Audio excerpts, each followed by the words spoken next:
In every household, two forms of labor coexist, the visible and the invisible. The visible work, cooking, cleaning, managing schedules, can be easily recognized and appreciated.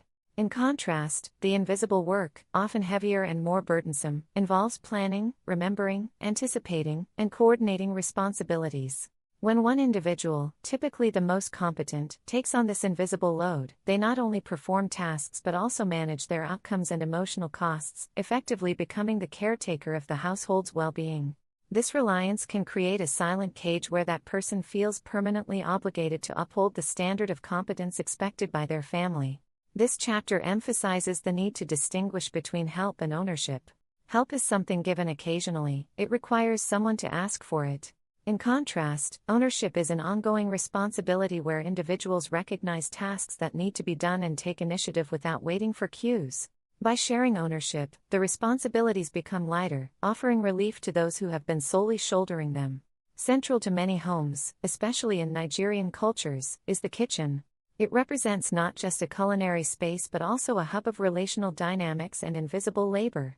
Mastery over domestic tasks, whether it's perfectly cooking a meal or managing multiple family needs, takes years of repetition and instinct.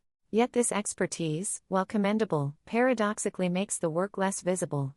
As competence grows, the effort seems to fade into the backdrop of what is expected. Women can feel overwhelmed, even invisible, in their own homes as their labor, once recognized, now becomes normalized. Patricia recounts her memories of her grandmother's bustling kitchen, where excellence was the norm, not a bonus. The act of cooking transformed into a performance of skill that, while admirable, also birthed a sense of obligation to maintain that standard. Many capable women carry this burden into their marriages and families, rushing to ensure everything runs smoothly while sacrificing their own sense of agency. They often feel like guests in their own lives, trapped by the very skills that are supposed to empower them. Cultural dynamics play a critical role in this scenario. In many Nigerian households, a woman's worth can be tied to her endurance and ability to manage numerous domestic tasks effortlessly. Praise often comes for the ability to cope with an overload of responsibilities, from cooking for extended family to remembering crucial appointments. This mentality not only elevates the expectations placed on women but deepens their fatigue, leading to stress and anxiety.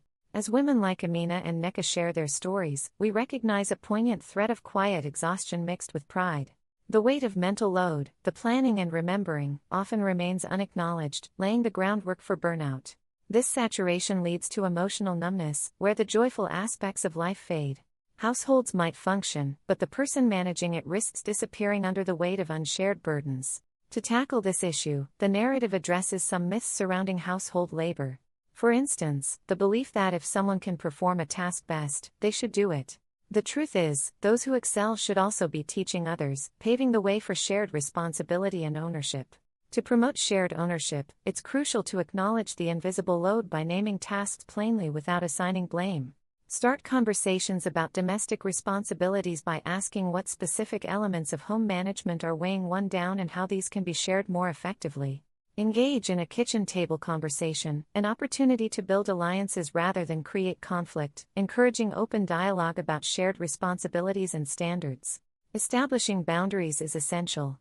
Boundaries protect relationships and promote growth, allowing the capable individual the space to breathe and recuperate. Moreover, teaching others rather than rescuing them is vital to foster competence throughout the household. Allowing family members to learn, even if it takes longer than expected, supports shared ownership, ultimately enriching the family dynamic. To implement change, households can utilize tools like the mental load inventory to visualize responsibilities and redistribute tasks. By transferring ownership of specific domains, from meal prep to managing children's school needs, families can lighten the burden on the competent individual. Such transformative steps can lead to a healthier dynamic where the invisible workload is acknowledged, shared, and effectively managed, fostering a spirit of cooperation. Finally, reflection invites individuals to consider their own roles within these dynamics and identify areas needing change. This introspection can lead toward a renewed sense of balance and capability within the shared space of the home, ultimately creating a healthier environment for all.